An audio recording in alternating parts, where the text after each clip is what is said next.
सेठानी ने कहा, सेठ जी साधु संत सेवा हमारे यहाँ बहुत होती है और सेवा करते करते बुढ़ापा आ गया है, अब हमसे काम नहीं होता है, एक काम करो तुम कोई नौकर रख लो।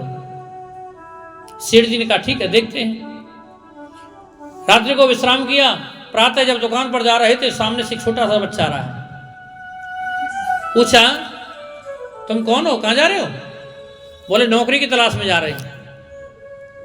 सेठ जी को याद आया कि रात्रि में चर्चा तो हुई थी नौकरी की। बोले तुम क्या तनख्वाह लोगे, पगार क्या लोगे? बोले महाराज ना कोई आगे है ना कोई पीछे है, हमें तनख्वाह वनख्वाह नहीं चाहिए, हमें तो भोजन चाहिए बस, लेकिन हमारी एक शर्त है। बोले क्या? कि जिस दिन हमारे खाने के बारे में टोक दिया, किसी ने भोजन के बारे में टोक दिया, उस दिन हम काम छोड़कर चले जाते हैं। सेठ जी ने कहा ठीक, हमारे यहाँ साधु संत सेवा बहुत होती है, तुम जानते हो? बोले महाराज हमारा जीवन ही साधु सेवा में निकल रहा है। बोले अच्छा तुम्हारा नाम क्या है? बोले अंतर्यामी। बोले चलो हमारे साथ। द्वार पे पहुंचे और आवाज लगाई, सेठानी देखो कौन आया है। बोले ये है अंतर्यामी, आज से यही हमारे पास रहेगा और आज से हमारे पास यही रहेगा और तुम्हारा काम में हाथ बटाएगा।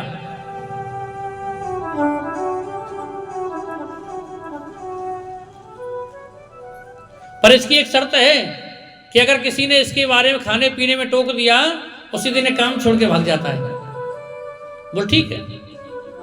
11 महीने हो गए, बड़े प्रेम से अंतर्यामी रहने लगा। एक दिन सेठानी एक पड़ोस में गई किसी सत्संग में, तो सेठानी ने इससे पूछा, उसकी सहेली ने, बोले बहन एक बात बता, बड़ी दुबली पतली होती जा रही है, हैं? आजकल बड़ी थक रही है, बात क्या है? बोले क्या बताऊं बहन, वो जो अंतर्यामी आया है ना, वो खाता बहुत है पर काम बहुत अच्छा करता है। इधर तो कहा और उधर अंतर्यामी खिसक गई। सेठानी लौट कर वापस आई, अंतर्यामी नहीं मिले। रात्रि को जब सेठ जी आए, सेठानी ने भोजन की थाली लाकर के सामने रखी। ये कथा भक्तमाल में आती है। सेठानी ने जब भोजन की थाली सामने रखी, सेठ जी को इतना प्रेम हो गया अंतर्यामी से कि अपने पुत्र की तरह समझते थे, साथ में बैठा करके भोजन करते थे। थाली आई, भोजन आया, सेठ जी ने वही लगा, अंतर्यामी कहाँ हो, भोजन तैयार है, आ जाओ। अब अंतर्यामी हो तो आए। सेठानी से पूछा, बोले अंतर्यामी कहाँ है? बोले क्या बताऊं सेठ जी, आज दोपहर से नजर नहीं आ रहा, कहाँ चला गया पता नहीं। सेठ जी को याद आया कि उसने कहा था हमारे भोजन के बारे में टोक दिया, उसी दिन हम छोड़ के चले जाते हैं। सेठ जी ने कहा तुमने उसके भोजन के बारे में तो नहीं कहा? सेठानी बोली महाराज आपसे क्या छिपाना, हाँ पड़ोस में थोड़ी चर्चा तो हुई थी।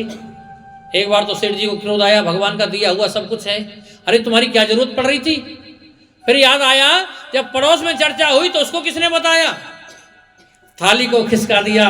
बोले मेरा जब तक अंतर्यामी नहीं आएगा तब तक भोजन नहीं करूंगा।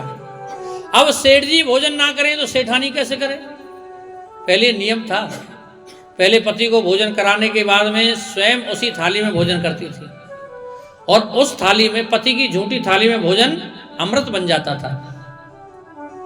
पहले पति को सुलाती थी, उसके बाद स्वयं सोती थी और पहले खुद जागती थी, उसके बाद पति उठते थे। अगर पति सुबह से शाम तक भोजन ना करे ना तो पत्नी घर पे भूखी बैठी रहती थी। लेकिन आजकल का समय ऐसा है, तू खावे चमच खावे, मुंह पहले दे दे। बोलो राधे राधे। हैं?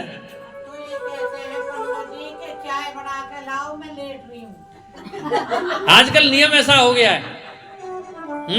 पहले पत्नियां, पहले माताएं बहनें भोजन बनाती थी, सबसे पहली रोटी किसको देती थी? गाय को। गाय पहली रोटी गाय को।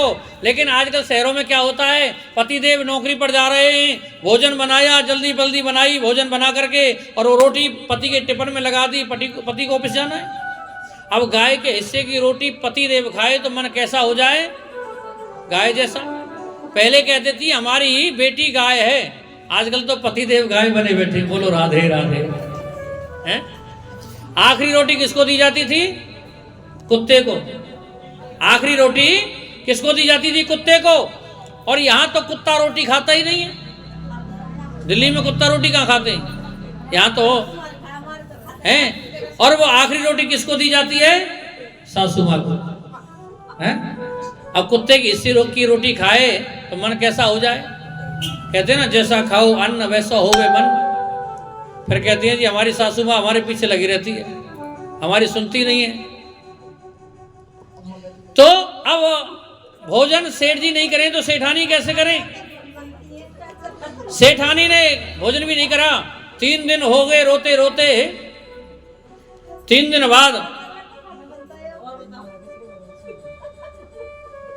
बाद भगवान ने आकर के दर्शन दिया और कहा, सेठ जी मैं तुम्हारी सेवा से बड़ा प्रसन्न हूँ, तुम्हारे यहाँ साधु सेवा होती है, इसलिए मेरा भी मन था कि मैं भी अपने हाथ से साधु संतों की सेवा करूं। मैं तुम्हारे यहाँ नौकर बन करके आया। सेठ जी चरणों में गिर गए, बोले महाराज आप 11 महीने मेरे घर पर रहे, ना जाने कौन कौन सा अपराध मुझसे हुआ होगा, मैं आपके रूप को पहचान नहीं पाया। भगवान ने कहा, सेठ जी तुमसे कोई ना शिकायत है ना कोई शिकवा है, मेरी भी इच्छा थी कि मैं भी संतों की सेवा करूं, इसलिए मैं तुम्हारे यहाँ नौकर बन करके पधारा। भगवान तो बनने के लिए तैयार हैं, चाहे जो मर्जी बना ले।